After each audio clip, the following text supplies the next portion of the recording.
Okay, good evening, YouTube. Welcome back to this next episode of FPL Family with me, Lee, and this is Sam. I'll tell you what, we've not had many more entertaining Saturday afternoons than that, have we? Goodness me, goals galore Saturday afternoon, wasn't it? Just clean sheets and defending at a premium, let's just call it. At a premium. I feel like... Especially at Turf Moor, by the way. Do you know what? I just feel like all of the Premier League defences, weirdly apart from Wolves, forgot how to defend this Where weekend. were the clean sheets this weekend? Wolves and Man City. Wolves, Man City, that's it. Because every game today was 2-1, wasn't it? Yeah. 2-1 home win. Yeah. And then we had the 5-2. Burnley Brentford game was like mad. How did the Burnley Brentford game even finish? Because it was Mad. like one goal here, oh no, it's ruled out. And I forgot, like, I feel like we were watching it, but on mute because we were out. So it was on the TV and they just kept going back to the Burnley game. Yeah. And it was like, something's happened. Oh, there'd be a goal. Oh, it's being flashing VAR. Oh, it's been ruled out. We It were was out and about, chaos. so we just had Gillette Soccer Saturday, but on mute. Yeah, which is terrible, we had by the all way. these, like, all the Sky presenters were like being really animated and being like, oh, amazing, like that. And we're going, what? What's happened? What's going on? And all we had was like refreshing X and refreshing SofaScore. Yeah. And it was like, oh, Burnley have equalised it and it's going to be VAR'd. And then it's like Ashley Barnes has hit his arm. And then I'm trying frantically, because it's like, because it was a Saturday 3:00, we're not Can't getting watch it in any the UK, footage, are we? So I'm trying frantically to get some like dodgy footage of this hitting Ashley Barnes' arm. And I finally found it. I'm like, that's not his arm, is it? And then it zoomed in. And I was like, has it his arm, hasn't it? And it's like, well, he didn't mean it, but doesn't matter, because as we found out with McAllister last week, doesn't matter if you mean it or not, if it hits your arm. But then I looked at it again on Match of the Day last night, and I was like, I don't necessarily think it did hit his arm. I can't say. Listen, what an unbelievable weekend of Premier League action. So good. And some of the VAR and officiating, well, let's not even get there. Let's not even go there, because some of it was, particularly in your game, we've got to discuss it, right? I mean, when is a push not a push? I mean, Honestly, I'm getting to a point where it's what like, the hell? if my player pushes someone, it's a foul. Yeah. If my player gets pushed, It's it's mad. not a foul. It's mad. You can have the goals, you can have whatever you Listen. like. It's starting to piss me right off. Yeah, and these decisions will make a difference. Because that's the game against Arsenal, because that brings us back 2-2. It's Yeah. this game, which then finishes in a draw. Potentially, that's 2 points on the board. 100%, The I'm with VAR you. has robbed us off Yeah. in 2 weeks. And don't forget the one where we scored against you. Yeah. Which was, I think fine. Van Dijk pushed Romero, didn't That's he? And that fine. was okay. That's that was okay. given. You can push Romero over, do what you like. You know, come on, come to Spurs, push players over. But, you know, when we do it back, we will be fine. You know, it will be punished. It's getting worse, isn't it? Like, And yet, I don't want to. I don't want to Lee, start with they're it. going to But, have more involvement next year. oh, have you seen this? Have you seen this? More VAR. Just what we want. Apparently, they're going to be more involved in like second yellows and corners and all They sorts can't now. get right the bit that they're supposed to be doing now. So, yes, give them more responsibility. Why not? That's like me going, you know what? I've got this guy on my team. He's really crap. Yeah. I know what I'll do. Yeah. I'll try and make him better by giving him more stuff to do. I'm really, really bad at my job. I'll have some more responsibility. It's just like that is so. It's And like, I don't it's so normally bad, moan isn't it? about It's VAR, so bad. but when it is, genuinely, it is becoming ridiculous now in our Yeah. games, especially after the Kane Rawani one last week. To have it go against us again this week, it's like, oh, come on. Oh yeah, as you guys know, here on a Sunday night, it takes me. I do not need any encouragement whatsoever to slaughter the refs You and will VAR. always go in. I never do that. Very happy to go in, and I think as the season's gone on and on, I feel like I'm gathering people like game week 1. People are like, oh bloody hell, Lee's moaning about refs again, and but here we are in game week 29, 28, and even you're being like, yeah, they're shit. I'm like, yeah, I told you. It's game week 1. I told you. But I don't. Do you know what? I don't. The thing is with me, I don't mind it if the refs make mistakes because, like, they're human. What? No, because they're human, right? That's why we've got VAR. The ref's going to make mistakes. They're going to not see things. They're going to call offsides wrong. They're going to because they're human, and we all make mistakes. But the VAR guys have got no flipping excuse. They watch it 25,000 times if they want to, and they're taking 9 minutes to get it wrong. The Jaden Anthony one, and George is in as usual. Hey George, listen, it was pure comedy just being in the Slack with George during that game, right? I think at the end I said, you need to have a lie down, mate, because it was like, I need to lie down, and I'm not a Brentford fan. But I think even George would admit, like, those VAR calls, the Ashley Barnes handball, and in particular the Jaden Anthony one, I mean, yes, he's offside because his sleeve is offside. He's leaning. But it's like his feet are miles onside and he's leaning offside. It's just like, please. Well, it's like the other week when they push the player offside. Push the player so they'd be onside. But you fouled the player, but that makes you onside. Crazy, isn't it? It's crazy. We've got players now pushing other players so that the VAR's like, yes, that's not a foul because you've been pushed into. You were running the line today at Max's game, but during the game at Max's today, I was talking to one of the boys' uncles. And we were discussing this. I was like, should we start teaching our boys to just nudge the opposition so that they're always onside? Because genuinely, that apparently is allowed in the Premier League. It won't be long before we see that in grassroots because the boys will watch it on the telly and go, oh, well, that's allowed. Bang. Off we go. Yeah. That's what the Premier League is teaching our kids nowadays. That's what it's teaching them, yeah. Push your opponent so that your mate can be onside. Yeah. Throw it in long and set piece FC. Yeah. That's basically what we are nowadays, isn't it? And talk about set piece FC. We've got to talk about the Arsenal versus Chelsea game because Arsenal fans, you can come at me if as much as you want. Refs first, then the Arsenal fans. Listen, I've been very supportive of Arsenal winning the Premier League in the past. Well, I just have. I can do one. Listen, go back to South London. No. Well, you're allowed to think that way because you're a Spurs fan. It's completely normal that you think like that. But for the first time this season, this weekend, I want Man City to win it. Oh, welcome to the club. Sam, you are absolutely completely supposed to want Manchester City to win it. You're a Spurs fan, of course you are. Yep. But I've been sitting here as a relative neutral, but as a bit of a Man City hater based on their rivalry with Liverpool over the last 2 years, wanting Arteta and Arsenal to do well and win it. On the back of this weekend, they're just set piece bullies, aren't they? They're just set piece bullies. Like the creativity from open play is rubbish. Well, I was setting up the XG. This is the least sexy champions ever. It's going to be the most boring and set piecey. They're going to be the crappiest champions ever, aren't they? I don't think they're going to win it. Oh, you still think City? Yeah, they've got to play each other, and City have got a game in hand. Well. But what I was going to say is I was setting up an XG slide for this because I was looking at the XG for the games and I was thinking, actually, this is quite interesting this week because obviously going into midweek, a lot of people have got a lot of injuries that they're going to contend with. So looking at... I've got so many injuries now to deal with. Looking at the XG that teams created this week might actually be quite useful going into midweek. So I set up a slide for it. And when I was looking at the Arsenal-Chelsea game, I looked at it in different statements. And by the time we got to 30 minutes in, Arsenal had an XG of 0.11. Chelsea were on 0.4 something. It was 0.11. And I was like, blimey, were they that lacking? And then I thought, I can't remember them having any shots apart from sets. They won't care. No, it doesn't matter. No Arsenal fan's going to look back on the season and go, well, we scored a lot from set pieces when they lift that trophy. They won't care. At the end of the day, 100% won't care. Nor should they. No, because actually it's a skill in itself to be able to score that many goals from set pieces. Now, maybe not this week, because as we know, Chelsea are absolutely diabolical at defending set pieces. So XGC from set pieces, unreal. Worst in the league. It was at 14 before this one. It'll be higher now. And Arsenal knew it, didn't they? And they attacked it. And you know what?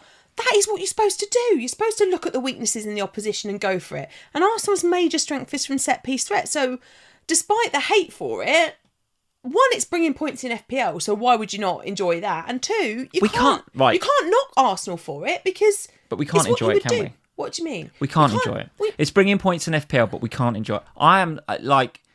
I'm not enjoying the points from set pieces. I'm not enjoying the points from throw-ins. I'll tell you what, I enjoyed the points from set pieces in that Liverpool game yesterday. I'll tell you what, I bloody loved that when Szoboszlai put it on Virgil's head. Thank you very much. Well, yeah, very much so. Very much the so. Arsenal ones, it's just that's where you expect you're going to get your points from with Arsenal now. Yeah. Well, listen, the Arsenal fans are already in, giving it back, and I want it back, guys, honestly. William Leary, thank you, mate. Oh, poor Lee, if it was Liverpool, it'd be a much different story. Mate, it would. It would. You're 100% right. And you know what? In the last few weeks, Liverpool we've been our own version of set piece FC. Yeah. Over the last few weeks. Since we sacked the set piece coach at the turn of the year, we've been miles better from set pieces. Now, I have to give a shout out for West Ham for allowing us to be so good from set pieces. We'll talk about that later on. They conceded the most shots from set pieces. But we were very good from set pieces, and you in particular did benefit very nicely from the Virgil van Dijk goal. We'll talk about that later on. We're going to say hello to a few people, Sam. Before we do, look at that. A couple of green arrows again.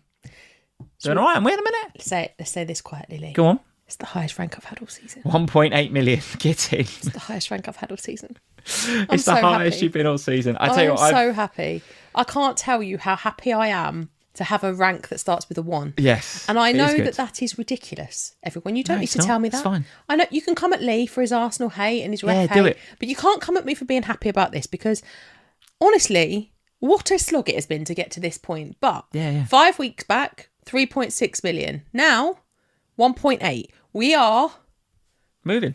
You're moving. And if I'd have not tried to be rogue with the captaincy... And just because it was Bruno, Thiago. And in the end, I talked myself out of Bruno in Ohana on Thursday night. Yes. Because I'd looked too much at the underlying numbers. And so I went Thiago. And if I'd have left it on Bruno, oh, well, things would have been a lot better. But even so, proof, good week. If ever it were needed, that you are not in a cartel. I know. Yeah. In fact, I went in the Slack and I said that, and George went, "Sam, officially not in a cartel." Sam, we all knew Captain you weren't Thiago. in the cartel anyway, and I was like, "I know this, but this is proof, is it not?" Given I spent on Friday night in the Slack with our patrons, going, "I think I'm going to captain Thiago." Oh, and by the way, I benched Gahey, so that was fun. But FPL Twitter, and I've been a place to be this week. So I don't do Twitter. Don't do Twitter. Come over to Instagram. It's lovely over there. No one says anything bad. In fact, people just post nice messages to you on Instagram. Do you know what? This weekend there has been so much going on in the world this weekend, yet people want to dig out content creators on Twitter. It blows my mind. It blows my mind. But people do it for all the wrong reasons because actually, there's no need for it. You think what you like. Think what you like. Think this person has done something. They've had a leak. Think it if you like. But you don't need to go and be abusive to people. That's the thing that bothers me. Like, I could turn to you and go, oh, so-and-so's definitely been told about that. I didn't, by the way. But I could. But that's different. It's a private conversation between I don't go on social media and say it in front of millions of people. It's just ridiculous. If you are a keyboard warrior, stop it. It's unnecessary. Yeah, or just as the rubbish FPL player says, just leave Twitter. Yeah, that's absolutely right. You're right, Andrew. Right. I was kind of oblivious to everything that was going on until quite late in the day today because I think I've blocked most of the knobheads.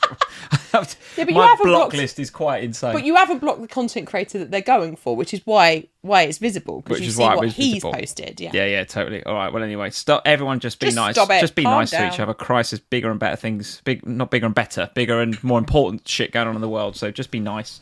Right, let's say hello to a few people. Joseph Maloney is in, Sam, with the super chat. Thank you, Joseph, for the super chat. Hi, Lee and Sam. How are you both, mate? We're okay. You're all right. What a dramatic weekend. 62 after a hit. It's not bad, mate. It's not bad. Although I think I've seen a few 70s and 80s, Joseph. So I don't know about that, mate. What would that be? A net 58. VAR taking centre stage again, mate. We've been there. We ain't talking about that again. Absolutely horrendous. Azzy the Smiths is in. We've got the Schwartz. We've got Chatterbox is here. Kelly T is in. Hey, Kelly. Nice to see you. John Robert Knight is here. The Messiah 126 is in. English referees can't operate VAR. They make African referees look decent on VAR. I couldn't possibly comment on African referees. But maybe we should start watching that game instead then. I don't know. But what I do know is that, the English refs are absolutely awful. Nick F7 is in. Nice to see you, Nick. Christopher Warburton is here. We've got oh my goodness me, Abinav VPD. I think I've said that correctly. If I haven't, which I probably haven't, I apologise. Fred is in. Nice to see you, Fred. Will Mercer's here. Very nice to see you. Evening Bombfields, my first time listening live. Welcome along, Will. Welcome along, mate. I normally watch back of the next day. Stormer of a season for me. Guess this, Sam. At 7k. Oh, lovely. 7k rank. That is beautiful. Thanks for any help in that. I doubt, mate. Have we helped? I doubt we had any help in that whatsoever, even if it's going against what you do. There you go. That sounds about right. Yeah. Will, you have summed us up, mate. We are not necessarily... People that join this live stream... Well, hang on. Are not necessarily here for the FPL content, I would argue, to be fair, that when I come on here and when I go on the Scout Q&A, I actually give people really good advice. I just don't take my own advice. And that's been my problem. Yeah. Absolutely. Because I quite often go on the Q&A and people will come back and go, thanks for the advice, Sam, last week. I'm at like whatever K now. And I'll be like, why didn't I do that? Yeah, I think there's plenty of cartel members you can go and watch. I mean, Sam and I clearly not in it after the captain in Thiago. Let's see. We've got George is in as usual. Hey, George. Nice to see you, mate. Surprised he's here, actually. Not still lying down. Well, have you recovered from Saturday, George? Because that was some game, mate. He had to go back to work when that finished. Did he? God, I wouldn't have been able to concentrate at work after that. Horrendous. We've got Fred, we've mentioned. Kingdom FC. Very nice to see you, Kingdom FC. I won't be happy either. Thought you deserved something today, mate. I thought you deserved something, and maybe we'll start off with that game. Card. Yeah, 9th one of the season, that. Naughty Chelsea. Well, and again, and I'm could sure... have easily been the 10th as well if Enzo carried on. I'm sure Kingdom FC will agree. Completely avoidable, wasn't it? It's just like he's just back-chatting the ref, so he gets a yellow. And then he goes diving in on Martinelli when it doesn't really need to, does it? If you were a Premier League player, you would be constantly red carded for back-chatting the ref. Pardon? You would. Me? You would get back-chat the ref because you disagree with everything the refs do. You'd be constantly in his ear going, "That's wrong, ref." That's true. You'd be constantly sent off if you were a Premier League player. I think they should put me in VAR. I think I'd be quite good at VAR. Do you? Yeah. Why do you think you'd be good at it? Well, you've got, an hour to look at each decision? It's fine. You can delay things as long as you want. If you want, just have the tech fail and just make the players stand around on a pitch for 15 minutes like we had last weekend. Fine. Yeah, it's all fine. Scott Schrager, the OG, is here. Nicole is in. Nicole McCarthy, nice to see you. A whole host of you in this evening. Welcome to the FPL Family live stream. Like, subscribe, all that good stuff. If it's your first time listening in live, like Will... Welcome along, Will. Very nice to have you with us. For those of you that are already subscribed to our Patreon, and of course we've got George and we've got Kelly and we've got Scott and we've got loads of you guys in tonight. So thank you for your continued support, Patreon community. But if you do want a little bit more of Sam and I in your lives, if you'd like some podcasts, if you'd like some one-to-one FPL advice over Zoom, if you want to take part in our Manager of the Month competition, which is hotting up for February. So I'll be announcing the winner of that tomorrow because, of course, today the game week is finished. We haven't got a Monday night game or anything.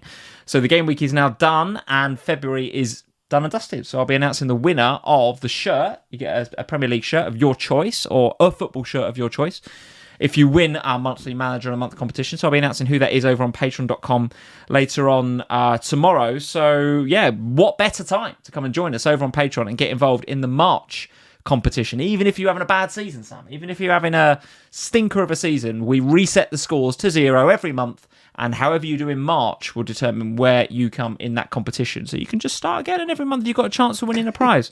What's not to like? So thank you for everyone that follows us over there. And if you want to go and check us out, patreon.com/FPL Family. All the links are in the description below. All right, Sam, let's get into some of these games. And as usual, I've gone to the fixture ticker. Let's go to the game week results. I think we need to start somewhere on Saturday. Like, Saturday was so mad. I thought you wanted to start with Arsenal.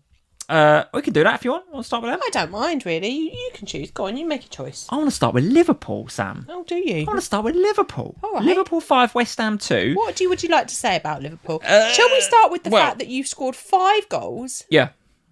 And Salah got nothing? That was a bit of a shock.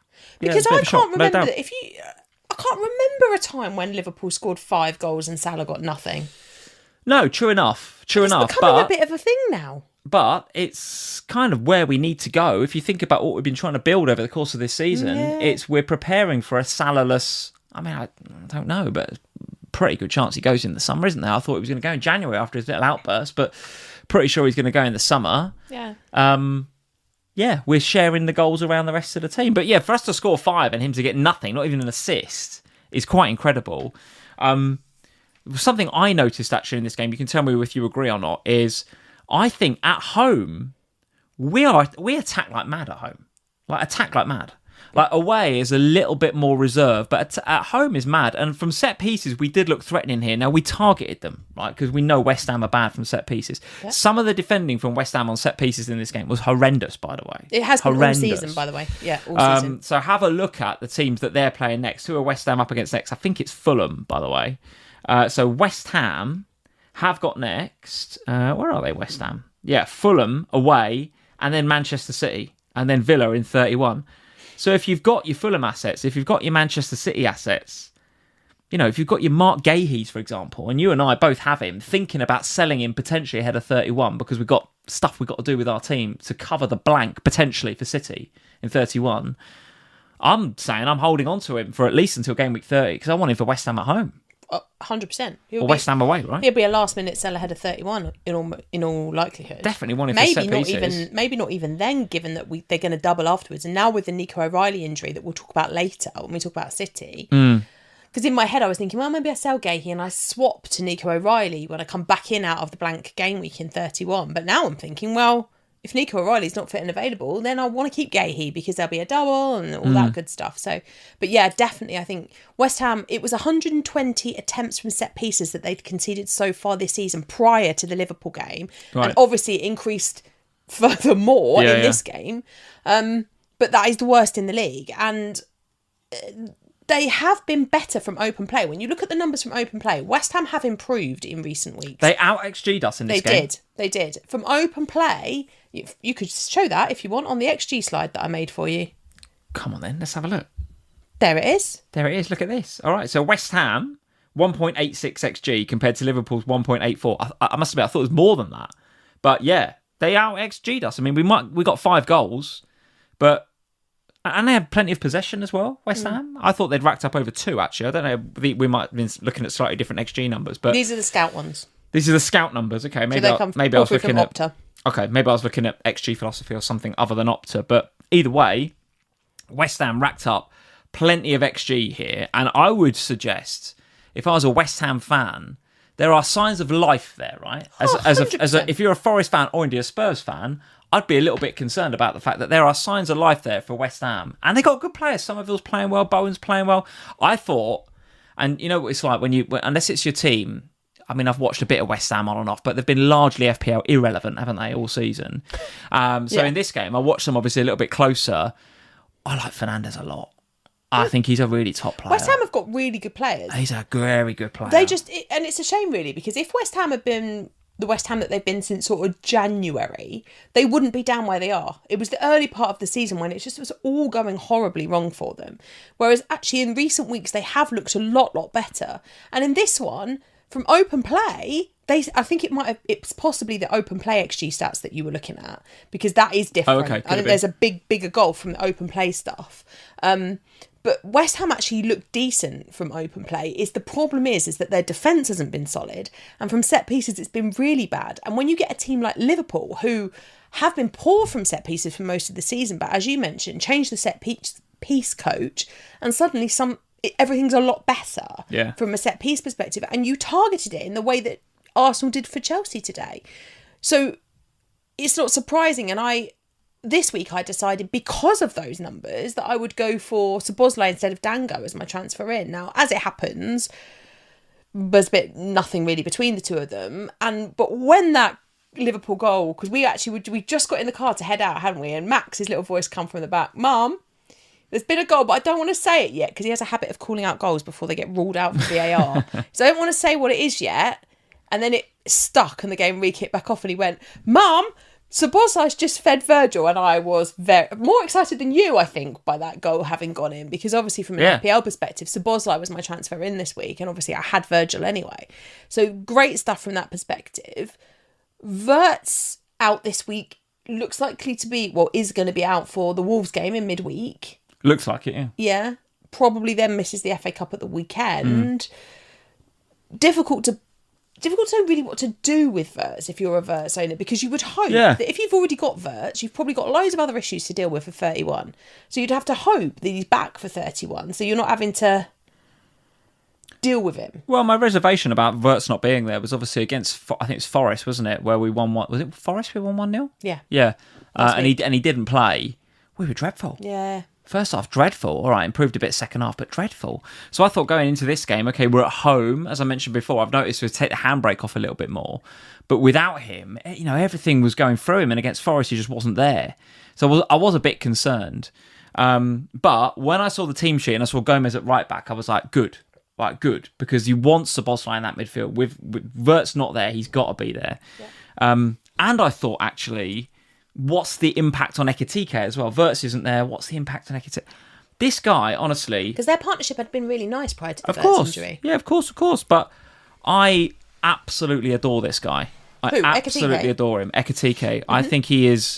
I think he's everything we need in a striker. And when Isak comes back, it'll be... And I don't think he's too far away. It'll be really interesting to see how Slot puts Isak in that team, because he's got to. 120 minutes, he's got to somehow. But Ekitike just looks absolutely on fire, and you notice he's like, he's recognises when his song is sung by the crowd. When he celebrated his goal, he's given him a thumbs up and a cheeky little smile. Yeah. If you look at all of the YouTube stuff as well as I do week in, week out, he's hugging all the dinner ladies. And I know. Oh God, you've gone down this is like you and what's his face's agent last week. You're just like you like to go on a little romantic No, with Liverpool, as you well know, I watch those videos week in, week out. I know you do. And during the Klopp era, that was regular. They all did that all the time. And in this era, some of them do it, some of them don't. And when he first comes to the club, obviously he's settling in and he's not doing it quite so much and all the rest of it. He's doing it. He is settled at this club and he looks the business. And I think if Haaland is out for next game week, I should say, because unless you're living under a rock, you'll know there's another game week coming up. Game week 29 starts Tuesday. Right, Tuesday. And then we have a bit of a break for the FA Cup at the weekend, and then 30's the week after, right? If Haaland is out for 29, there's a pretty good chance I transfer Haaland to Ekitike, knowing that if Haaland comes back, and I want him back, I can do it on my wildcard in 32. 32? Yeah, 32. Because he blanks in 31 right now. So Haaland to Ekitike is definitely on for me this week. It's definitely on. I might do it even if Haaland's fit, by the way, because Ekitike looks so good. So good. What did you make of his performance? Does it put you off that it's an away game? A little. Yeah, a little. Let's have a look, remind ourselves of the Wolves fixture. away. Wolves away. Wolves on the back of a derby win. Yeah, but that game at home to you lot, I'm sorry to say, that looks such a plum fixture. And then so it's a but what I'm saying is that if Haaland isn't out in midweek, then would you still do it, or would you wait and do it for 30 and 31? I don't know. We're not going to know about Haaland, are we? Well, this is the problem, isn't it? Is that we're going to... City play on... When does City play? Is it Tuesday or Wednesday? Wednesday, I think. So, yeah, we will get a presser, but he's not going to tell us anything, is he? Probably not, no. Probably not. So, yeah, you're going to have to make the transfer blind, basically, aren't you? You're going to have to decide whether you think it's worth doing it. Oh, Wednesday they're playing. So, you're going to have to decide on whether we think that you want to hold Haaland for the midweek fixture, which is Forest at home. Yeah.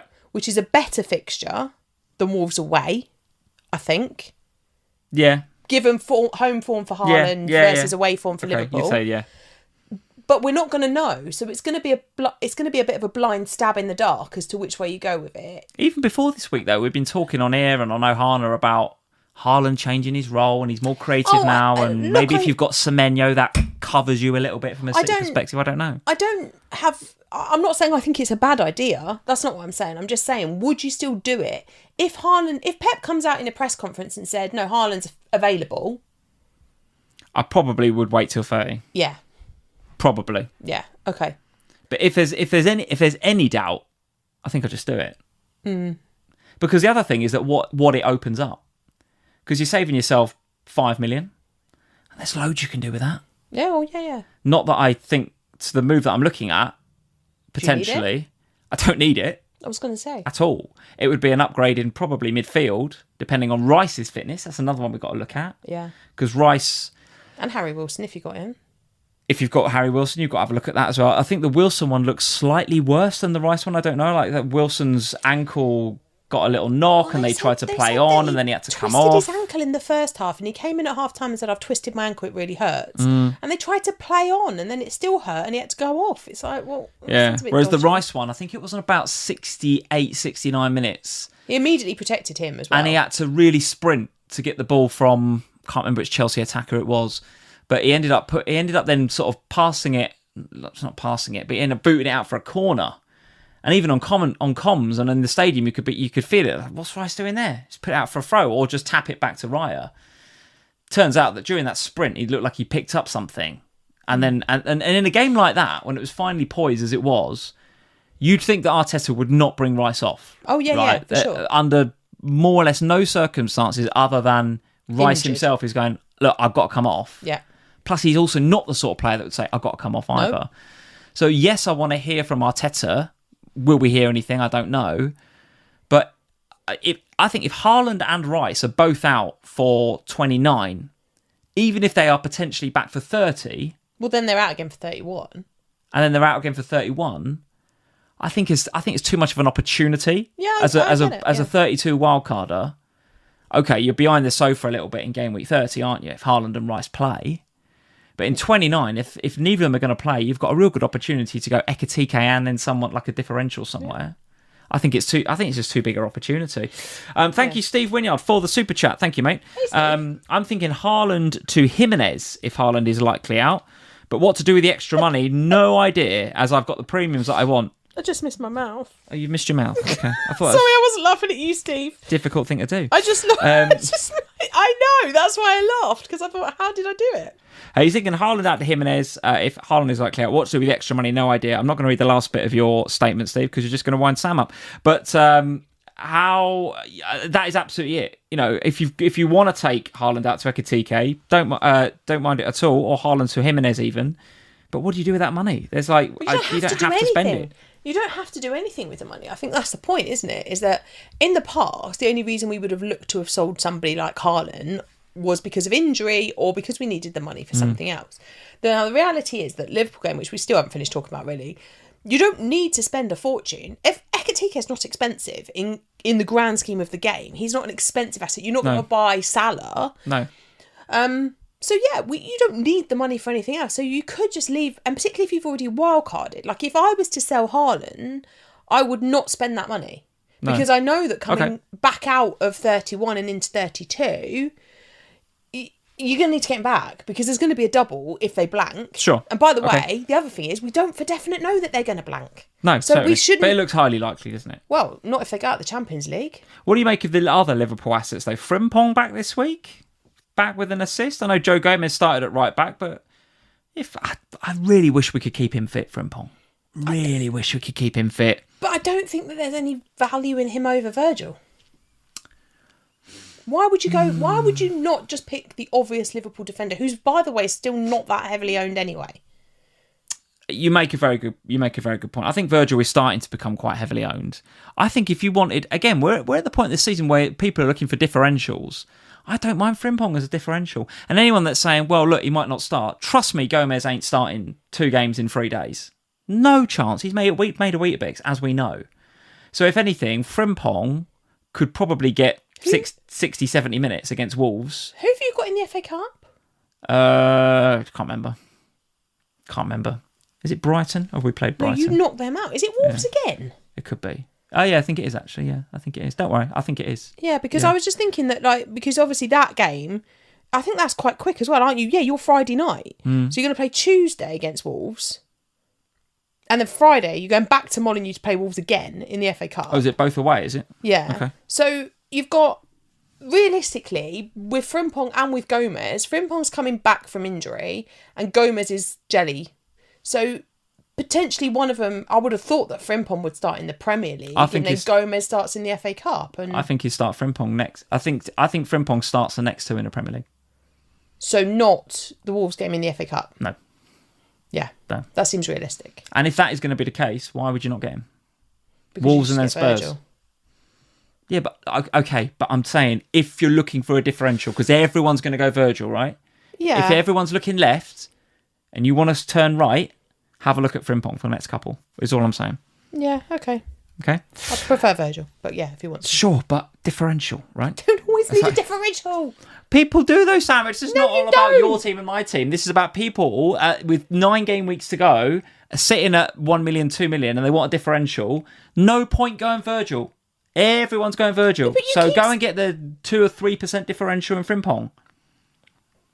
Okay. Too safe. It's too safe. They're not. That makes no sense. I've gone up 2 million places by playing it safe in your eyes. I'm not talking about you. I'm talking about the general FPL player looking for a differential. Let's move it on to Newcastle 2, Everton 3. What did you think of this game? Newcastle in a bad run of form, right? 5 defeats in 6. Newcastle seem to only be able to bear a bit like Spurs. They can only play football in the Champions League, it seems, at the minute. They seem to really struggle in the Premier League. No Bruno G, no party? Is it as obvious as that? I think so. Is it as obvious as that? I think it is, yeah. It's made a massive difference, isn't it? And they keep tweaking the way that they're set up, whether they're playing Voltemada up or not playing a forward and playing Anthony Gordon up there instead, like where they're playing West. Like, there's constant changes in formation, and I do think that that's really unsettling when you keep moving around. Like, you don't build that connection between these players, and you need those kind of connective things. Now, Guimaraes, I think, is a massive miss, because he pulls all the midfield strings for them. And when you take somebody that's that important out of your team and you don't really have the personnel to replace his role, I do think that that's difficult. And, Everton actually, credit to them a little bit here, because they have been good. Oh, yeah, more than a little bit. But they have actually been quite decent away from home, despite their home form being appalling. Yeah. When they travel, they've been all right. And they played really well in this one. They were third, I think, for XG across the game week. So they were decent. Let's have a look at your little slide. But I also think Nick Pope has got a lot to answer for in this one. Again, there was a number of big mistakes from him, I think. Yeah, I agree. I do think fair play to Everton, because, for them to go... I mean, they scored within, I think, 2 minutes when Newcastle got the first one, and they scored again within 60 seconds when Newcastle got their second one. So every time Newcastle scored, they didn't go down in the dumps. Heads up, straight back and in the game. So if I'm a Newcastle fan, there's something there about switching on, mentality, concentration. I don't know, there's maybe a comment there. Given that Everton have got Burnley up next, right? So it's Burnley up next, and then they play in 31. They play, it's Arsenal after in 30, and then Chelsea at home in 31. If you had Everton players, I don't think you have. When are the home fixtures? Well, the home fixtures is Burnley at home in 29, and it's Chelsea at home in 31. And so then their away fixture is Arsenal. Yeah, and then Brentford after that in 32. So it's not looking great. No. But, I mean, I've still got, for my sins, I'm holding on to Tarkowski. I didn't play him this week. I benched him. Still got 3, though, didn't he? Yeah, I mean, he got defensive contributions. So I'll keep him for Burnley at home, right? No doubt. And then I'll bench him for 30, probably, because I need my transfers to do other things. Having him for the Chelsea game is not terrible. He'll probably play for me in the Chelsea game, yeah, probably. Well, almost certainly, because it's 31. It's 31, yeah. But then from 32, he won't be another thing. He'll be gone. He'll be long gone. Yeah, I mean, I don't think, despite a really good performance here, I don't think there's any Everton assets that are worth having, unless you are holding already and need to keep holding because of the blank game week. Then it's fine. I think it's fine. Yeah. But I don't think you're investing. The fixtures aren't great. The home form isn't great, despite the fact it's Burnley. Burnley always score. Here we go again. Yeah. Right. We'll move on from this game, because I don't think there's a lot to talk about from an FPL perspective. Let's go to one of the 2-1s from today. Manchester United 2, Crystal Palace 1. Palace going 1-0 up, actually, in this game, which surprised me, actually. I have to say, surprised me. And then, what did you make of this penalty? What, the push on Cunha? What do you make of this? I'm not like... Have you seen it? It's like... It's so soft, isn't it? When you think about some of the other pushing, I mean, we spoke at the top of the pod about pushing, and then you get like Lacroix with like the tiniest push on Cunha, and then he gets sent off, and then sent off as well because it's Dogzo. Yeah, I think because it's the denial of a goal scoring opportunity, and it's just like if you're Palace, I would feel so aggrieved there, so aggrieved. I don't know, one or the other maybe, but I don't know about both. It's ridiculous. Well, it can't be a red if it's not a pen. No, I know, but it's crazy. But listen, anyway, as a Bruno captainer, I was reasonably happy to see. Obviously, as a Liverpool fan, I want to see United drop points because I want, we're chasing them for European football. But Bruno getting the goal, and then, which was a little bit jammy because it's a penalty, but he's on penalty, so he can get that That's why jam. You have him, yeah. But the assist for Sesko was brilliant. Like, that was vintage Bruno, right? Picked the ball up in a deep area, delivered an absolute gem. And finished great by Sesko, by the way. Yeah, and it's the sort of ball that, what I would call an out-and-out striker like Sesko would absolutely gobble up. If that was Mbeumo in that position, he might have scored, sure. But, for a player like Sesko... It's also the sort of ball we haven't seen from Bruno for a couple of weeks now. No, I disagree. I think he's been getting in those slightly deeper positions. No, he's been getting in the deeper positions, but we haven't been seeing those like really good balls to a forward landing in the perfect place and scoring for it. The numbers hadn't been there over the last couple of weeks. Really? No. That's why I didn't captain him, because the numbers from assist potential had not been there. And obviously he'd been dropping off on the DEFCON as well. So obviously the penalty is what it is. I'm sure I saw some stats saying he's been the most creative player over the last 2 or 3 weeks, and he's been delivering balls into the box because no one's finishing it. He has been the most creative by a long way. But the last 2, if you narrow it down, he hasn't. Because to be creative, somebody has to be there and collect the ball. There's been a lot of non-collection of balls in recent weeks, which obviously harms the numbers. Yeah, look, I I think Bruno Fernandes, we know what he can do. He can be brilliant. And he was, in these moments today, really, really good. Sesko probably deserves a start again next week or in midweek. Because Carrick was asked after the game, wasn't he, about, he said how much of a gamble was it playing Sesko this week? And Carrick was just like, it's not. It wasn't a gamble. Been playing great. Yeah. So 4-4, isn't it now for him? I think. He's been knocking on the manager's door, and other players needed a rest. I think Carrick said, makes sense.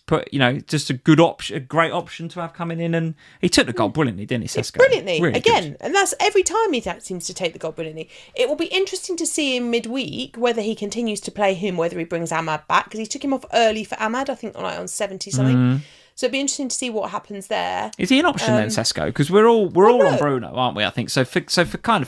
Not forget Bruno, but it's like most have got him. And Mbeumo is a conversation. But again, if you get into that point of the season and you need a differential, you didn't like my Frimpong one. What about Sesko? I mean, he's out there, right? But I do like this one because I think the point is that there's not a direct replacement in the team. So with your Frimpong one, yeah, right. But you could just go Virgil. He's in brilliant form, playing regularly, picking up the DEFCON and getting attacking returns. Same position. For Manchester United, if you want to double up on their attackers, so far it's been Bruno and Mbeumo or Bruno and Cunha, or if you want to be really rogue, Mbeumo and Cunha. But that takes up 2 midfielder slots. And for a lot of managers out there, there's been a reluctance to do that because there's been so many other good midfielder options, and over the last couple of weeks with the double game weeks, we've had to have we've had to have Arsenal, and then Liverpool have been in the conversation, all of that good stuff. Yeah. With Sesko, there is a real opportunity to double up on a Manchester United attack in a position where potentially if Haaland's out, we've got a position that we've got available. Or even if you are looking at your team and thinking, well, I've got Thiago and I've got Haaland, but I've also maybe got somebody in that third slot that I'm not that keen on holding. Like maybe you've got a João Pedro and you think, well, I'm not really that bothered about holding him for the fixtures that they have coming up. Do you think that Carrick played him though because... Well, that's my problem. Is he actually going to play him in midweek? Okay, so the comment I was going to make was, why did he pick Sesko then today? Oh, because I think he's been playing really well over the last few weeks and deserved the start, given how he's been performing. Do you not think there was something about the fact that Palace were probably going to come to Old Trafford and sit in, and having a target man there would have been better than having pace in behind, like in Mbeumo, because you're not going to get that space in behind? Maybe the fact that also Ahmad was awful on Monday night. Okay, I think there was some tactical stuff there as well. I don't think Carrick would have obviously said that in his post-match. Of course, he's come out with the narrative of, oh yeah, we deserved it and we're resting players, all the rest of it. But I think there was some tactics in there, in the fact that Palace would expect Palace to sit in. And you're right, Nick. So Sesko is rapid. You're right, absolutely. But I see him more as a kind of United fans. Tell me if I'm wrong. More of a target man than Mbeumo. Mbeumo is a on the shoulder of the last defender kind of player. But the reason I'm mentioning it is because their next 2 games, Man United, are Newcastle and Aston Villa, which on paper, of course, are difficult games. You go to St James's Park and then Aston Villa. I'm not sure either for them are that hard. Both those guys they're both teams are really not in form right now. Manchester United will want to beat Villa given the league positions. Yeah, and they're also both teams that you go to Newcastle are not going to sit, are they? It's just like there will be space in behind, and we know what like the likes of Dan Burn and that are like. They've got a turning circle of a Titanic. Yeah. So is that more of an Mbeumo game than a Sesko game? I would suggest it is. But you're not choosing between the two because they can play together. And Mbeumo will just play out wide. Now, that's not a terrible thing because he played out wide often for Brentford and still scored loads of goals from being out wide. I'm talking about your forward man, though. No, your I know, number 9. Yes, I know. But what I'm saying is that if you're wide right, you don't play on the defender's shoulder, do you? You do if you're 9, not if you're wide right. No, sure. But what I'm saying is that when Mbeumo was at Brentford, he often played out wide. And he still scored multiple goals from that position. So I don't think that Carrick is having to choose between having a good Mbeumo playing if you want to play Sesko. I don't think it's that black and white. I think you can have Sesko playing in the 9 and still get the best of performances out of Mbeumo on that side and Cunha on the other. Changes the style though, doesn't it? It changes the style. But it's just putting him back into the style that he always used to play. Yeah. Isn't it not? Yes and no. I don't think you're really understanding my point. But someone in the chat, I think Nick was saying, Sesko is rapid. So, do you get the best of both worlds with Sesko, right? It's not as if you're putting in Bromo there because he has got the pace to get him behind a sort of a high Newcastle line or a high Aston Villa line, because they'll both be going for it in a way that maybe Palace weren't this weekend. But that's not to say that Sesko can't do that as well, because he's reasonably quick. So the point I'm making about all of this is, from an FPL perspective, would you invest in Sesko? I don't know, because again, he plays great this weekend, but can you guarantee that he starts again in the next couple? That's the big issue. I don't know if you can. He'd be very hard done by if he doesn't. But in a world where you've got Ekitike is right there, sitting there playing great. I mean, if you sell Haaland, you can have them both, right? I mean, if you sell Haaland, it's different. But if you're not selling Haaland, there's a big price difference between Sesko and Ekitike. So that will probably, maybe that's a judgment call. But I think the bottom line here is that Sesko is difficult to invest in because we don't really know what Carrick's going to do next. That makes it hard, because if Carrick plays him, then I think for the next couple of weeks he's a phenomenal asset. Yeah, Nick's saying Sesko starts for us next game in this form. I think he has to. Hard to disagree with that, Nick. He's on fire now, can he? Realistically, he's been fantastic lately. All right, Palace. How do you feel if you're an Acquire owner? A goal followed by a red card. How do you feel? I mean, I don't mind that. He's out of the Spurs game in midweek. We can use all the help we can get. Yeah. What would you do if you had Munoz? Because there will be a few that went on Munoz a few weeks ago. He didn't look anything like his usual self here, did he? For me, I thought it looked like he'd lost his legs had gone a little bit. I think a lot. And I don't mean this it's really difficult, because obviously Spurs are dreadful right now, but they should have just got rid of Glasner. When Glasner said, "I'm leaving at the end of the season," that was the moment to just go, actually, thank you, but you're going now. Because what's happened since then has been awful. And I appreciate the fact that over the last couple of weeks they have actually picked up points. There's been there has been some Premier League points that they've picked up, but their performances haven't been there. It was here up until the red card. Right. Now, in this game, they start well. And for the majority of, in fact, all of the first half, Palace are actually playing well. And I was thinking, well, maybe we're starting to see a little bit of... But then Lacroix gets sent off, and the problem is that, all right, that the penalty then goes in. But defensively, they've lost Gahey. Now Lacroix's out, and obviously they're playing with 10 men, and it's very difficult to judge a team on 10 men because what they're doing is different, and you would expect Manchester United to go on and win a game against a 10-man Palace team. But going into the midweek round of fixtures without Lacroix, that doesn't bode well for Munoz to me. Now, the thing that does bode well for Munoz is that we are awful at defending, so he could easily get in behind and get something against Spurs, for sure.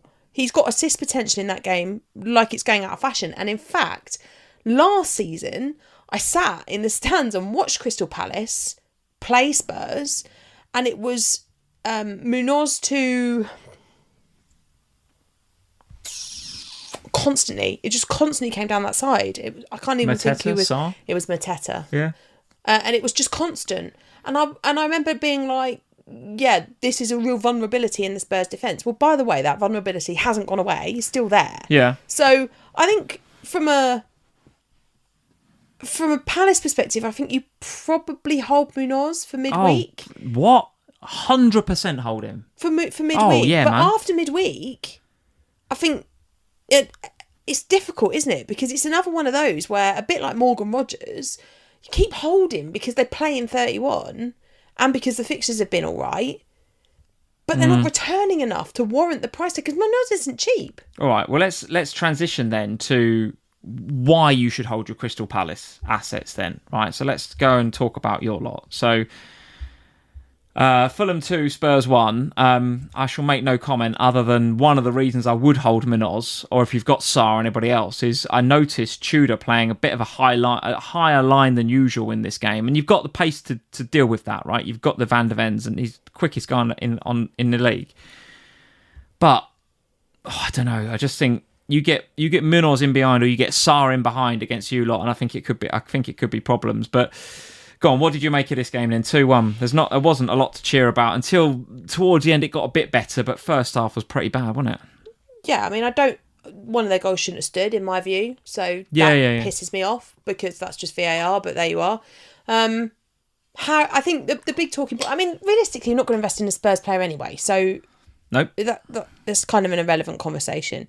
Harry Wilson was very popular this week, and a lot of people still had Harry Wilson lingering in their teams from that phenomenal run that he was on a few weeks ago. And he does really well in this one. Obviously, he gets a goal and an assist for a goal that shouldn't have been there, but never mind.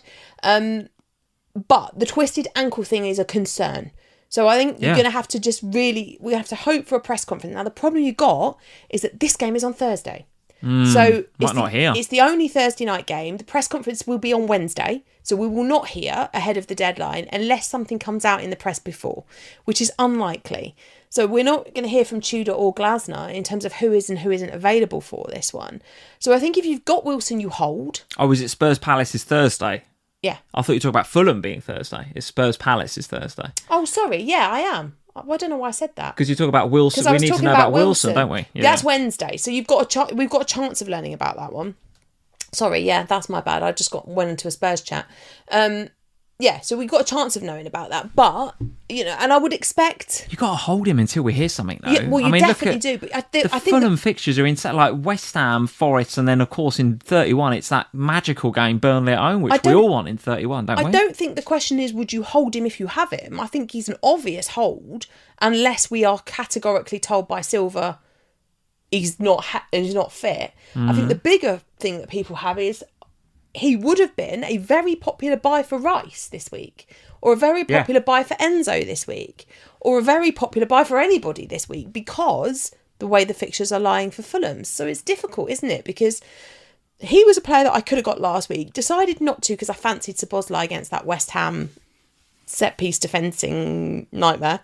But this week he was on my very, very much on my to buy list. Very much so.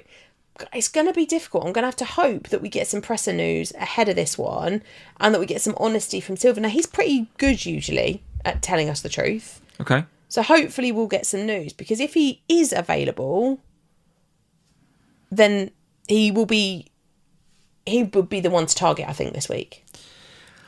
No? Yes, but...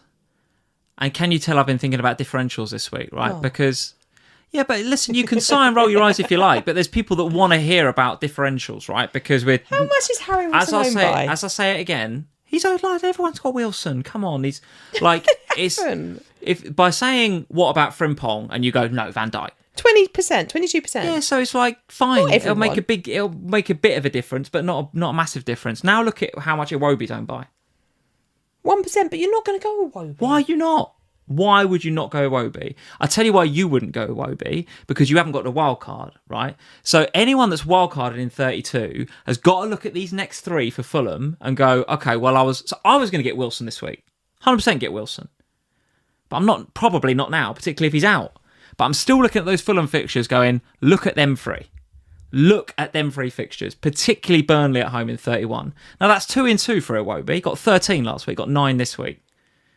He's all... listen, 1% differential. I'm just saying, have a look at him. Jimenez. I don't know what Jimenez ownership is either. But we're getting to a point of the season where if you just look left at Van Dijk and Wilson, where everyone else is looking, and you don't look right at Jimenez and Iwobi and Frimpong and players like that, you will not make the gains that you need to make in the leagues that you're in. I just disagree. They're 20% owned. We're not talking about players that are 50, 60% owned. So yes, all right, if Iwobi scores, you're going to get massive gain out of that. But the reality is, if Harry Wilson is available, Harry Wilson will outscore Iwobi in all three of these matches that they have coming up between now and game week 32. He could do, but if he's not available... If he's not available, it's different, because then you've got to look elsewhere if you want to stay invested in Fulham. But I think if we don't know, then maybe you look at somebody else. People are in the chat. So Rory Scott, Iwobi is surely a trap. Yes. BW Thomas, I don't know. Iwobi is a bit hit and miss. Yes. Also, yes. I'm not talking about having Iwobi for like weeks and weeks and hanging your season on him. What I'm saying is he's got the form. They got 3 amazing fixtures, and in 32 you bin him. Oh, yeah. Listen, I'm looking at it. Before this too, though, we got 2-2-4-2. I'm not saying it's not a pun. What don't people understand? I'm not saying it's not a pun. If you want to play it safe, get Wilson, 100%. I don't think even that's playing it safe. That's what I'm saying. Like, if Wilson is, and the same with Virgil, if they were 50% ownership, then that's playing it safe. Then you're covering out rank. But at 20% ownership, they're still going to be a massive changer to your rank. Sure. That's all I'm saying. Sure. Listen, and Iwobi, I wouldn't trust Iwobi in my team.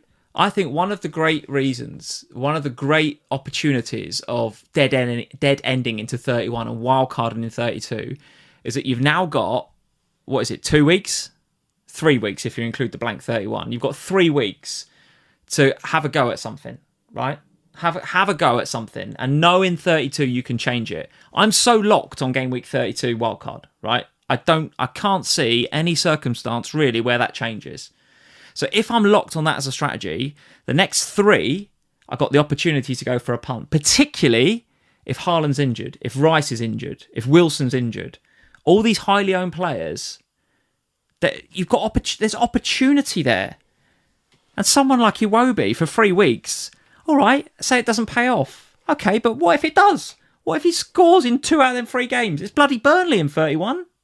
At home. 1% differential. And you make a massive jump on the back of like a single Iwobi goal on a bonus point. Of course it's a punt. Of course it is. But that's the point, isn't it?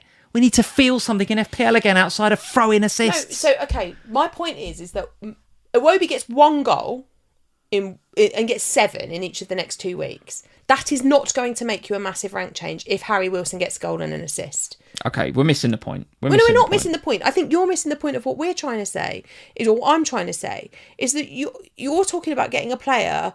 Like, if you were to go for a player from another team, you're picking not the best player at Fulham, arguably not even the second best player at Fulham, all right, the third or fourth best player at Fulham.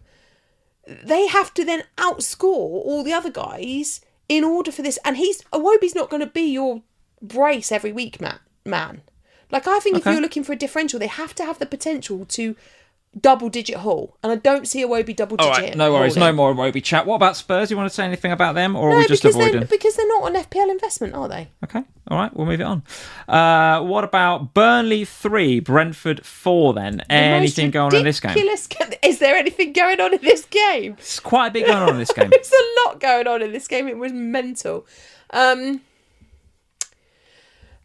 the debate... Did we get any answers in the debate between Dango and Sharda in this one, in your mind? Because I'm not sure I'm any clearer on whether I want Dango or Sharda. I thought Dango was a threat throughout, actually, and was unlucky not to... I mean, in the eternal battle of Dango versus Sharda, the answer was Damsgaard, wasn't it? I mean, for him to pop up with 2 goals. But I think it was his first double-digit haul since game week 18 or something. Yeah, something like that. I think they're both still good picks. I think if you want to go for Damsgaard as a differential, although we're not doing that here tonight, then don't go for Damsgaard. But any of the Brentford boys are pretty good on this basis. I'm not sure I'd go for any of their defenders. But was this only because Kelleher wasn't there? If Kelleher's there, does it make a difference? Well, maybe. I mean, the first goal, the own goal's unlucky. It's not Vladimir Arson's fault. The other 2, maybe Vladimir Arson. I don't know. I don't think it was really any of his fault, but nonetheless, that was mostly Michael Cody's fault, wasn't it? All of them. Pretty much all the goals, wasn't it? The first one comes off his arse. Second one, he makes a mistake. Yeah, it was, to be fair. I don't know with Brentford, because like Thiago, yes, absolutely got him. Great, thank you, happy. I faffed around a lot with the Brentford midfield this week because I can't, in my head, I just love Sharda. I think he's such a great player. But you can't tell me why, ever. But no, I know. Why? But I just love watching him. He's one of those players that, when you watch a player and you just really enjoy watching them play. Sharda's that person for me. I really enjoy watching him. I think he's great. But it clouds my judgment when it comes to FPL because probably the answer is Dango. The sensible answer here is Dango. But I do really like Sharda. But I think if I was ranking them, it's probably still Thiago, Dango, Sharda. But outside of them 3, I don't think you want to invest. Like, I don't think the triple up is on. If you've got Kelleher, you're unlucky this week. He's going to be back for midweek. He was just having twins, what his wife was. So he'll be back in the midweek game. You just hold him. But I don't think I'd fancy a defender outside of him. Okay, Bournemouth away, Wolves at home in 30, and then Leeds away in 31. Tricky little game, that, Leeds away. City, I'll tell you that. We doubling up? You going for a Sharda? Going for Dango? Going for Damsgaard? I'm not going for Damsgaard. No? Well, he's like Iwobi, had no real form apart from recently. I think I do fancy it. I fancy Harry Wilson more, so I've got to wait for news on Harry Wilson and if he's going to be available. But if he's not, then a Danga or a Shada, I would prefer one of those two over any of the others that we've talked about tonight. Okay. Burnley then? Still dead and bad. We're not targeting them, are we? But listen, they showed some spirit, didn't they? I mean, they're bang unlucky not to get anything out of this game. Let's be honest, they're bang unlucky. They should 3-0 down. They should feel a little bit aggrieved not to have got something out of this game as well, because in the second half in particular, they were good. Well, they were trying hard. Hannibal, I thought, was good, actually. 2 assists, played very well. Well, Jaden Anthony as well. But listen, we're not picking him in FPL. But you're not picking him. Yeah. And same with Fleming, actually. But you're not picking any of them, so no. No. Okay, fair enough. All right, let's move it on. Go on then. Leeds 0, Man City 1. I thought Leeds played very well. And actually, you mentioned during the game, because again, this was another one we watched on mute, wasn't it? We were out and about. We saw it on a TV in the bar we were in, and it was on mute. So we were watching it. And you said something that I hadn't really processed much this season, but you said, "Oh, Leeds always do this." I said, "What?" You said, "Oh, Leeds, they go at you for half an hour, and then for the remaining 15 minutes of that half, they take their foot off the pedal because they're all gassed. And then they come out second half and they come at you for 15, 20 minutes, and then they're gassed." Right? It's almost like the old Bielsa ball. Do you remember? Yeah. It's like Bielsa used to just go hell for leather, and then they'd be completely cooked. And that's what they did here for a good half hour. I'd go as far as to say they were the better team for 30, 35 minutes. I'd agree. And then Antoine pops up with a great goal, but a weird celebration. And then City His mum told him he wasn't allowed to backflip anymore. Something like that. Yeah, it was something like that, wasn't it? And then they just kind of ground it out a little bit in the second half, Man City. I thought the goal led a little bit of a charm life. But as a Gahey owner, I can tell you I was willing that one to go in. But Darlow clawed off the line. The set piece. The set piece. I'm thinking, Gay got the end of it. Would have liked that one to go in. Yeah. The Leeds, we'll talk about City in a minute, but the Leeds fixtures actually don't look too bad. If you look at the fixture ticker on screen right now, the next 3, according to the Fantasy Football Scout ticker, has them placed 3rd over the next 6. So Sunderland at home, who are hit and miss with form, I think, if we're being generous. Palace away, again, manager's given up. Let's see what happens. And then Brentford at home in 31. It doesn't look too bad for Leeds. Could a Haaland replacement be Dominic Calvert-Lewin? I've had a fling with Dominic Calvert-Lewin this season. How did it go? It went all right. He got me a couple of goals, didn't he? It was all right. It wasn't... I wouldn't go back for more. I think that's put it that way. It was one of those, he's your ex for a reason. Move on. Okay, fine. I think... I think he's fine, and actually he was quite unlucky in the opening 20 minutes or so. He had one, didn't he? And it was like, how is he not? Yeah, I think you've dismissed him a bit quick there. He is one I'm having a look at. I think I'll put my red goggles on, and I'll probably end up buying Ekitike, particularly if I've got the money to do so with Haaland. I think you buy Jimenez over Calvert-Lewin. Paul, really? Yes, you 100% would buy Jimenez over Calvert-Lewin for these fixtures. I'm not sure 100% I would, no. I'm not sure 100%. Have you been drinking today? No, why would you say that? Because I think DCL could be a really great pick with the next 3 fixtures for Leeds. And beyond, potentially. I also like the look of Anton Stack. I thought Anton Stack looked great. I don't mind the Stack pick. Finding it hard to see where I put him in my team because of the decent options we've got in midfield, but... Listen, again, we're not talking differentials, not allowed to. But if you want to talk about differentials, Anton Stack looks all right. You're just picking differentials for the sake of picking a differential, not because it's the best thing to do. The differentials are the best. The reason to pick a differential is because they are the best player in that team and they're the most likely to return. Stack, I think, is a really good option in midfield. All right. Why do you like Stack? Because he has set piece threat, as we saw last weekend, but he also does a lot of the good work and a lot of the assist potential comes through him. So he has got real potential. And they play, like I said to you when we were watching the game, they always come out quickly. And so in the opening parts of games, there is a really good opportunity in the next 3 fixtures that they have especially to get in behind the defences that we've just been talking about. And we've said for all of them, particularly the Brentford one, we've just said wouldn't go there based on what's happened. You could easily see Sack doing stuff against them, particularly from inside. They're good at home, Leeds, aren't they? Full stop. They're just good at home. They are good at home. Yeah, they are. They've done really well this season. Deserve something out of this game. They did deserve something out of this game. But as Nico O'Reilly had gone off, I was really desperate that they didn't lose that clean sheet. As a Gahey owner, I was thinking, God, he's gone off and his clean sheet's locked in. Well, he's another one, isn't he? I want mine. He's another one. Well, yeah, Looks like he's probably out. But to be honestly, I think if you've got Nico O'Reilly, he's quite an easy sell because they have a blank in 31. He's clearly not right. Took him a long time to go off and he didn't look great. Well, the one thing I will say, and I picked up on this, thank you, Danny, for reminding me in the chat, City did release a little gym video on X earlier, and O'Reilly was in there working out with the first team looking happy as Larry. Was he? Yeah. Now, it's a video on X, on social media. What was he much doing can you in the read gym? into it? Oh, he looks happy enough. But what was he doing? Lifting weights, running on a treadmill, on a bike? I don't know. Ask Danny. Danny's looking at all the videos. I don't know. But he's... Because if he was lifting weights, you can lift weights with a twisted ankle. The point is, Sam, he wasn't lying on the treatment bed, was he? He's in the gym with the first team looking happy. Like, if you're injured, you don't do that. If you're injured, you go and do your separate, you go and do your own thing with the physio, don't you? But he's not. Mm-hmm. He's there with the team. So what looked like he might be out for midweek, maybe again, we've got to come and wait and see. But that video, I saw it, Danny, as well. It's a good pickup. Was Haaland in it? Don't know. Danny said he was on the spin bike. You probably don't do that with a twisted ankle, to be fair. Thanks, Danny. This is really good detective work. Good work, Danny. Danny, this is way better detective work than we had from Lee last week, stalking Dorgu's agent. Was it Dorgu's agent you were stalking last week? Because I'm the only prick with him still in their team, so I've got to look it up, haven't I? No one else, there's literally no content creator creating content about Dorgu. It's just me that's got him, so I've got to, The fact that Danny's out there watching the training videos to see where O'Reilly is. I've got time for that, Danny. That is good work. Well done. Danny. What else about City, though? Semenyo. Listen, not many people going for him because, he's got a blank and we don't want to go there, but week after week, I'm happy to have him. He just looks sensational, doesn't he? Banged in another one here. But crucially, I noticed no bonus points for Semenyo. No. Do you know why? Because I looked into this. Go on, tell me why. Caught offside 4 times. And also his pass completion rate didn't meet certain thresholds. So what does that mean? That means... Well, he was sloppy with his passing. Is that what we're saying? No, the opposite, actually. It means that he just wasn't making as many. He wasn't as involved as some of his teammates. If you think, I see. So he was completing passes, but just not as well as the others. Correct, yeah. So you've got the likes of the centre-halves, you've got Rodri, you've got Bernardo Silva, all getting on the ball lots and making lots of passes, doing all the nice things.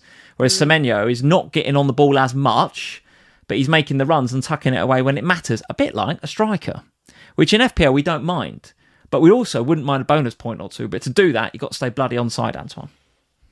So getting caught offside 4 times meant that I think that meant that he didn't get... one of the reasons he didn't get the bonus points. So interesting. As an owner, I was a bit disappointed to see that. But yeah, look, again, as I said, as we were coming to this game, City ground it out. They did well. They did great. Yeah, I mean, his ownership has dropped off a little bit lately as well. He's at 54% now. So obviously... it's still big, though, isn't it? It's still big. It's still a big still number. Hurts if you haven't got him, doesn't it? Yeah. Yeah. So as an owner around my rank, actually, he was quite helpful because I ain't selling him ahead of these next two. His effective ownership was all right for me at that point. I'll if anything, I'll be selling him in 31. Forest West Ham next. He's absolutely staying.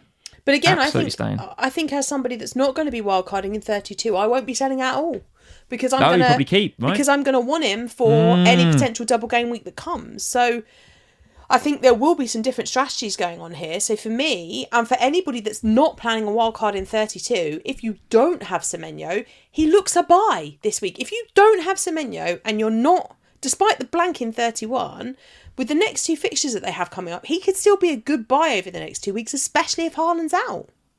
Yeah, maybe. It's difficult to buy a player that blanks in 31, isn't it? We might not. Difficult. Imagine if they get knocked out of the Champions League. Yeah. Well, they got Real, isn't it? Yeah. It's possible. Yeah, possible. But imagine if they get knocked out of that and then suddenly, the game's still on in 31. All right, well, look, a couple more games to go. Look, we've not done Wolves 2, Villa 0, but... Morgan! Blimmin! Just talk to me about Rodgers. Do it real quickly. No, I don't want to say anything about him. I hate him. Oh, okay. He's dead to me. I want him out my team. Are you transferring him out this week then? Finally, well, yes. So on Friday night, I nearly rage transferred him out on Friday night. Finally, the fixtures have turned. So I've held him for all these brilliant fixtures. I'm going to sell him. You know what's going to happen, don't you? You know what's going to happen. We'll start returning. However, absolutely. I will have to wait to see what's going on with Declan Rice first. Yeah, true enough. Danny McDonald saying, you selling in for Iwobi? Danny, don't take the piss out of me, mate. Listen, when Iwobi scores next week, I'm going to be... carry on, Danny. To you, mate. Danny, you carry on. You carry on, Danny. You carry on. I'm not selling for Iwobi. Absolutely not. Might I sell in for Harry Wilson? Yes, I might if he's fit. Mahad's in the chat. Sell Rodgers for Iwobi. No. Danny, if you could also please watch the Fulham videos in the gym and see if we see Harry Wilson on a bike, that'd be great. Oh, man, I cannot wait for the Iwobi I can't wait for Iwobi to be crap in midweek, and then I'm going to send you pictures of him all week. Yeah, well, anyway. I did with Az and Dominic Calvert-Lewin. William Leary's in the chat. Rodgers is dropping in price tonight. Sam, are you selling? No. Because I ain't. I have to wait, don't I? For what? What if Haaland and Rice are out? Well, yeah, absolutely. Can't sell flipping Rodgers, can I? Yeah. I have to keep the idiot. Just have a look at this, by the way. I need to just scroll down a little bit here. Right, bonus point system for this game. He had the most shots in this game, by the way. Who did? Rodgers. Well, they can't have been any good. Look at this bonus point system, right? Like Wolves, good, right? There's João Gomes on 53, Mosquera 33. Look at the underlying BPS for the Villa players. Cash, Konsa, and Rodgers are the top three, with 11. 11 underlying BPS. That is properly crap, isn't it? They've been terrible, and honestly, over the last, and I know people are fed up with me and this Rodgers. I know, I'm fed up with myself. Believe me, but he has been the most and every week I say I hate him, I want to sell him, and everyone goes, well, look at the fixtures. You can't sell Rodgers. He's got these great fixtures. You can't bench Rodgers, and I'm like, but he's Chelsea up next. That should be a bit of a humdinger, shouldn't it? Back Chelsea based on how they played today. Let's transition to them. Arsenal 2, Chelsea 1. Can't believe it's taken us this long to get to this game because it was. We nearly started with this one. Yeah, we nearly did start with this game. Set piece FC, ole again. I don't know. Both of them though. Yeah, but listen, Chelsea deserved to get something out of this game, or did they? Because they shot themselves in the foot with bloody Neto, didn't they? If Neto doesn't get sent off. Maybe they do get something. Maybe they get something, I don't know. And they nearly did, right? That one at the end, I think, I must admit, when João Pedro got there just ahead with the bicycle kick ahead of Raya pulls off a great save. And then he pulls off another great save. And then I think somebody taps it home. And I'm like, he's miles on. Like, he's on.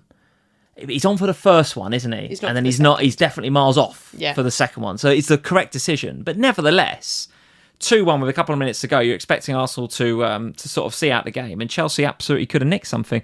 I don't know what to make of Arsenal. At the minute, I've got Rice and I've got Gabriel. If Rice is injured, I'll get rid of him. But Gabriel can just stay, can't he? I mean, despite not getting a clean sheet here, he's got 9 points. Gabriel is an easy hold. He's the easiest hold you've ever had, particularly if you are playing through 31 and don't have a wild card for 32.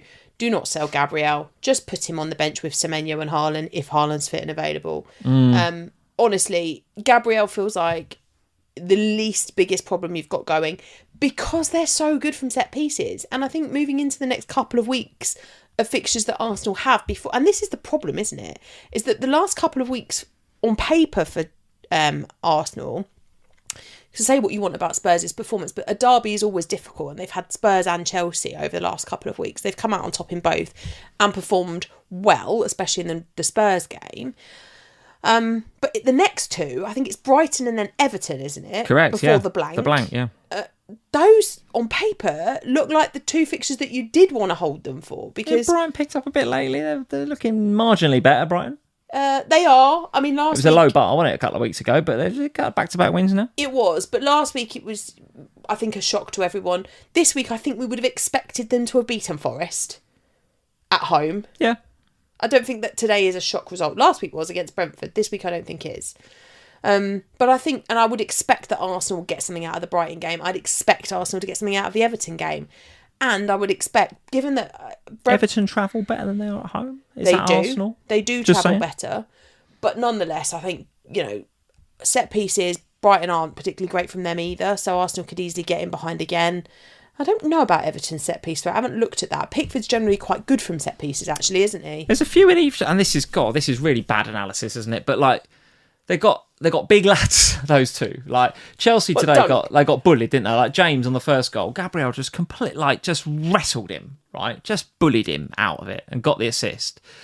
But then you look at Brighton and they've got like Lewis Dunk, and they've got Van Heck, and they've got big lads there that can deal with that sort of threat. You've got Tarkowski and Branthwaite and others that can deal with that sort of threat.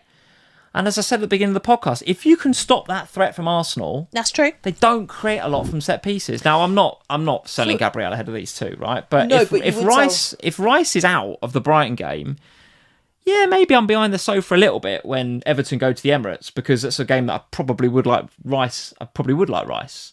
But is there an opportunity to do something else over the next 3 weeks when you've got Rice against Everton at home versus somebody else that's got 3 maybe good-looking games that plays for Fulham? Iwobi. Christ, Just saying. Guys, please. Rice for Iwobi, who's said no one ever.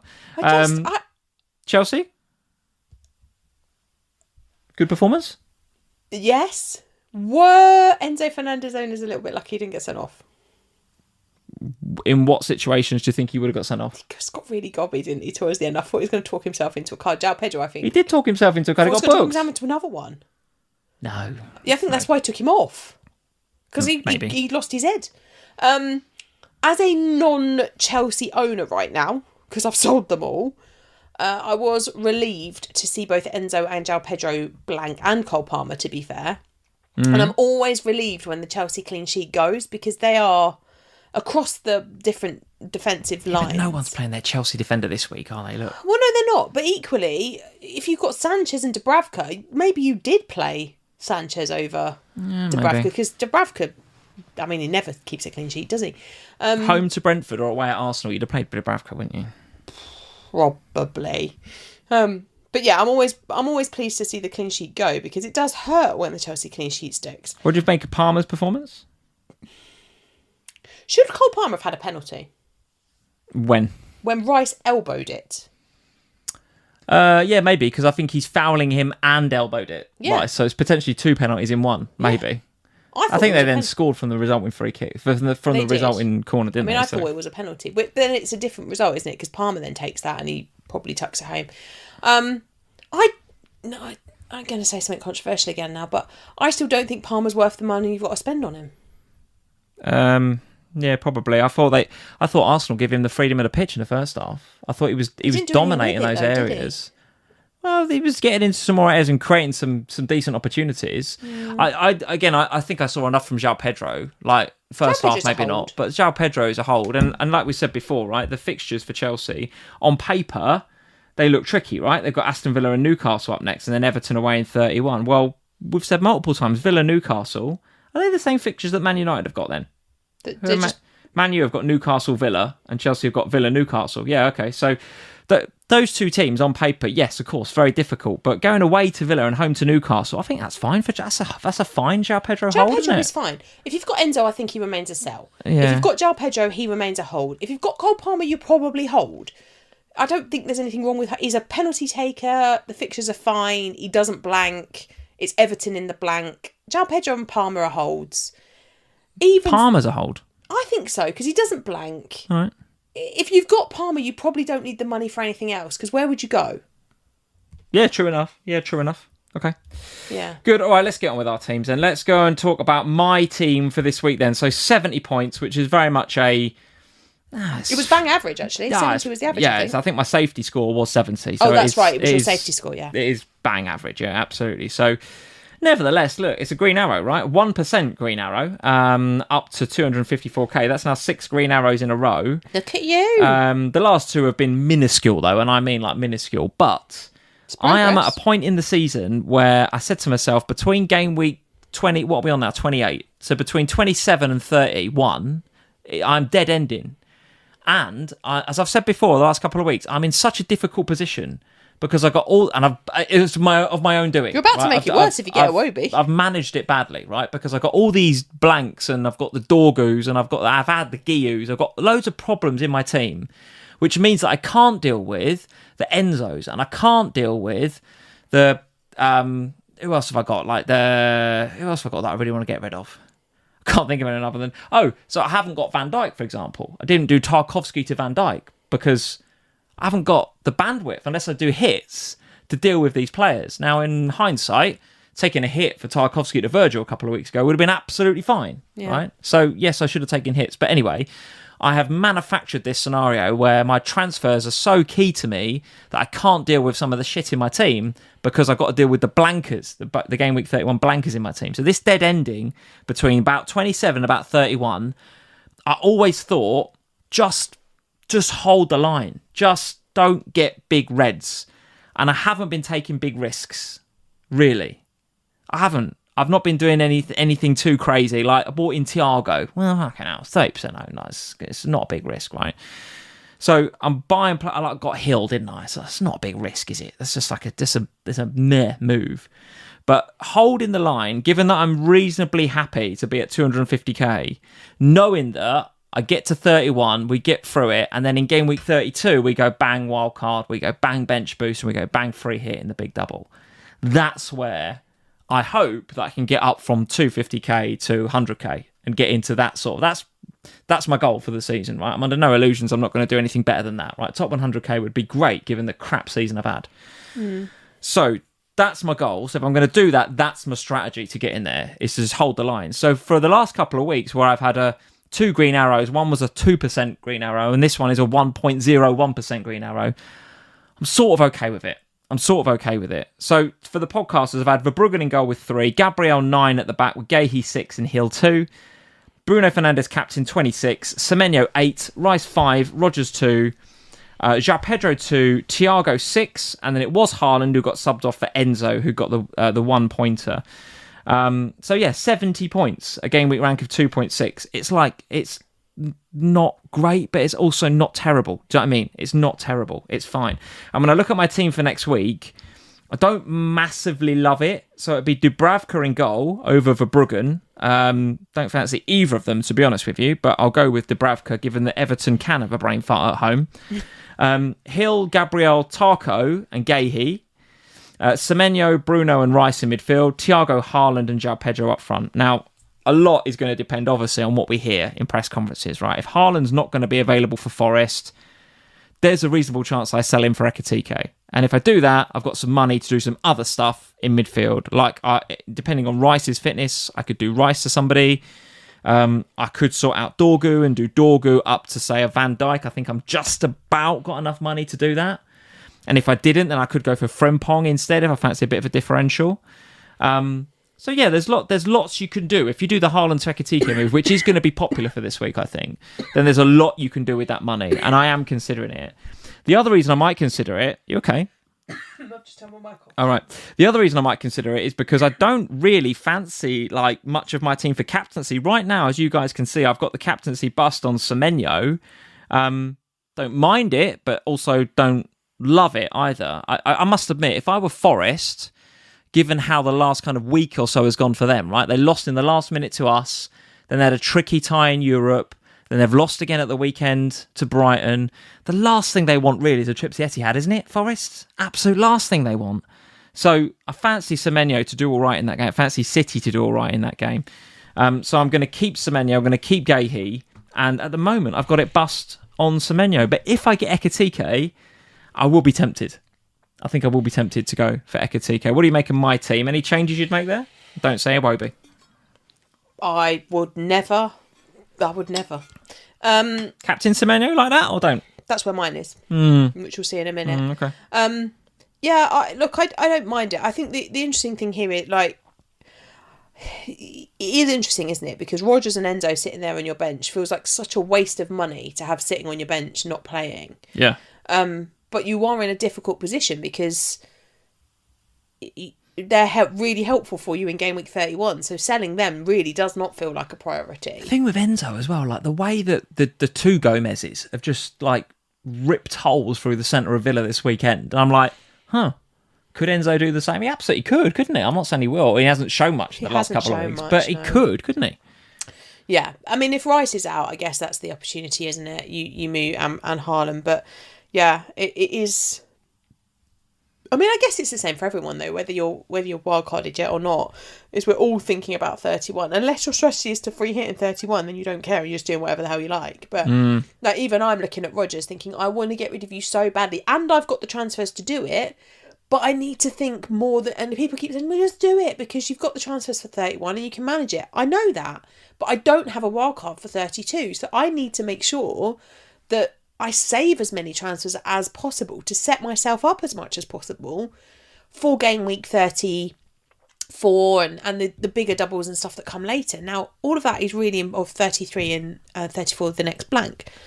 Now, we're going to know a lot this time next week when the FA Cup is finished. We're going to know an awful lot more about which games are on, because if Leeds beat Wolves, if Wolves beat Liverpool, that gives us a game on there.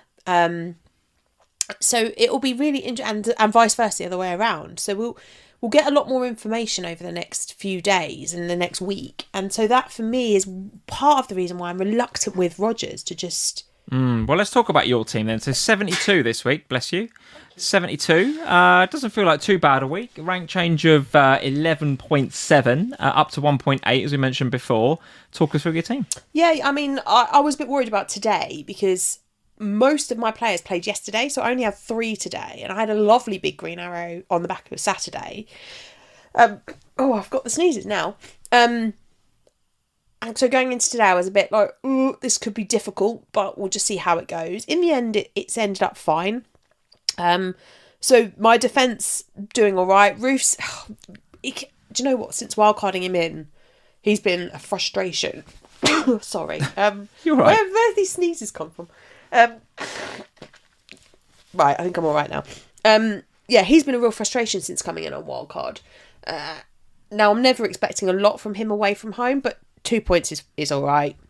Given the lack of clean sheets this weekend, I'll take the 2. Virgil with 7, Gabriel with 9, Senesi picked up Defcon, so getting 4. That felt like a win this week. Given that, it doesn't look like I've set my team up properly there. I've left Gahey on Senesi. Never mind. Gahey's looking a lot like Senesi here. Gahey was supposed to be Senesi there. So Senesi, and I didn't put the auto subs in either, did I? That was daft. So he picked up Defcon, so that felt like a win over Hill, but that was fine. Into the midfield, Semenyo with 8, Rodgers the disappointment with 2, Bruno with 13, Rice with 5, and then Szoboszlai with 4. Obviously, Haaland auto subbed out for Gahey, who came on with 6, and then Thiago was my captain, he got me 12. So decent week, another bit of progress. I can't help but feel a little bit annoyed that I moved the armband and it was quite late. I was between Thiago and Bruno all week, and eventually landed on Thiago on Friday about an hour before the deadline and left it there. Had I left it on Bruno, obviously I'd have flown this week. It would have been a really big, successful week. As it is, an 11% rank change is still really good progress. And I think, over the last 6 weeks, it's been 4 greens, 2 reds, but the reds have been tiny. And so that's obviously, makes a difference. Last week it was like 50k or something. It was nothing. And would have been green if it wasn't for the Haaland Semenyo captaincy thing. So yeah, a decent week, feeling quite positive. Still have 3 free transfers again. Yeah, so 3 frees, a smidgen in the bank, 0.2 million in the bank for your team for next week. Yep. I was looking at this earlier. It's not looking too bad, I don't think. The big difference between where you and I are at is that you've got your Liverpool players in place already, right? You've got your Virgils and your Szoboszlai sitting there, which looks fine for Wolves away. I was struggling to see where you would make a transfer in this team, given you've got 3 there. Are you thinking of rolling, or is there stuff you would do there? Because even your bench, I mean, Van der Ven at home to Palace is completely playable. Krupi Jr. at home to Brentford is completely playable. Yeah, I mean, Rice and Haaland are the ones, aren't they? Because the reality is that they are my problems for 31 as well. So if they're out, they are the easy things to solve. Now, you're right. I could just let them sit on the bench and play Rodgers or Krupi or Van der Ven.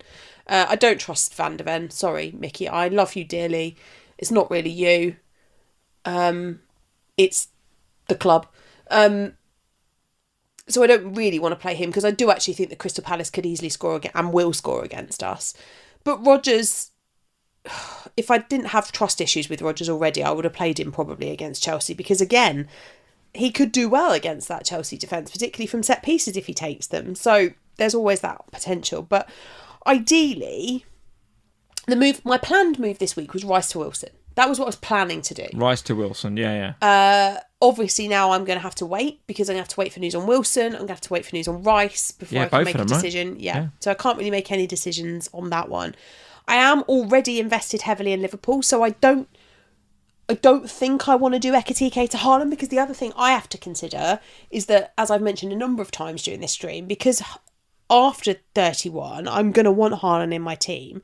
I have a lot of value in Haaland, like most people do. So he's 14.8 in the game, whereas if I was to sell him, he's worth 14.5.